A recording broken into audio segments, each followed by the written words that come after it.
ഭർത്താവ് വായിക്കുവാൻ സ്വന്തം ഭാര്യ എഴുതുന്നതെന്തെന്നാലേറെ പേരീഷത്തില് ചൊല്ലിടുന്നു വസ്സലാം.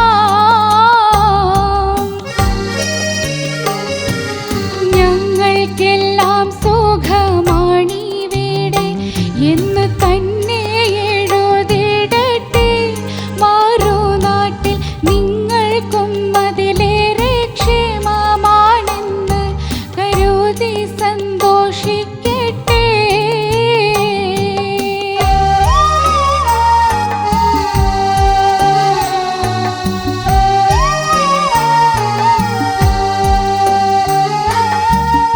എഴുതിയറിയിക്കാൻ കാര്യങ്ങൾ നൂറുണ്ട്, എഴുതുകയല്ലാതെ വേറെന്ത് വഴിയുണ്ട്? ഇൻമിഴികൾ തൂകും കണ്ണുനീരതു കണ്ട് ഇൻകരൾ വേദന കാണുവാനാരുണ്ട്? എങ്ങനെ ഞാൻ പറയും? എല്ലാം ഓർത്ത് എന്നെന്നും ഞാൻ കരയും. ഈ കത്തിന് ഉടനടിയൊരു മറുപടി തന്ന് സങ്കീടം തീർത്തിടണേ. ഇടയ്ക്കിടെ എന്നെയും ഓർത്തിടണേ.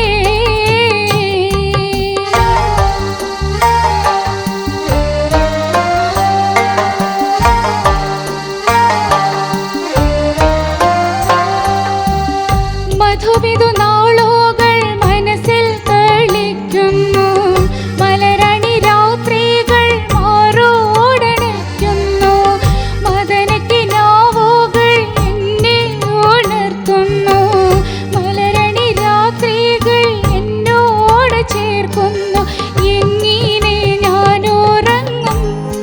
കിടന്നാലും എങ്ങനെയുറക്കം വരും?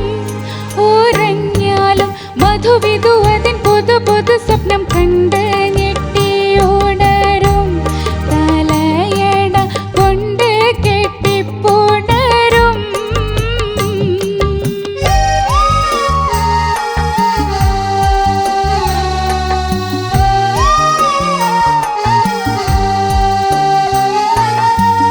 രണ്ടോ നാലോ വർഷം മുമ്പ് നിങ്ങൾ വന്ന് 8 10 നാളുകൾ മാത്രം വീട്ടിൽ നിന്ന്.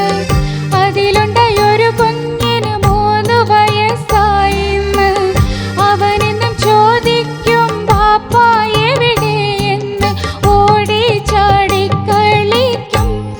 മോൻ പാപ്പാനെ മാടി മാടി വിളിക്കും.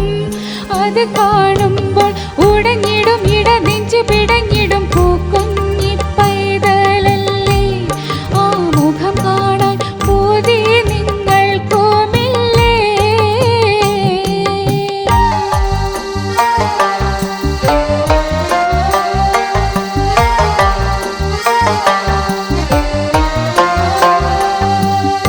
അന്നു മധുരം നുകർന്നൊരേ മണിയറ, ഇന്ന് ഞാൻ പാർക്കും തടങ്കൽ തടവറ. മണവാട്ടിയായി വന്നു കയറിയൊരേ കൂര, മനമോഹങ്ങൾ കൊന്നു കൊഴിച്ചിട്ട് കല്ലറ. കണ്ണീരിൻ പൂവിരിഞ്ഞി കഥനക്കടലിൽ കൽബ് കത്തിക്കരിഞ്ഞി. കര കാണാതെ കൊടുങ്ങിടും നടുക്കടലിടുക്കിൽ ഞാൻ നീന്തി നീന്തി തോടിക്കും. അങ്ങനെ ഞാൻ നീറി നീറി മരിക്കും.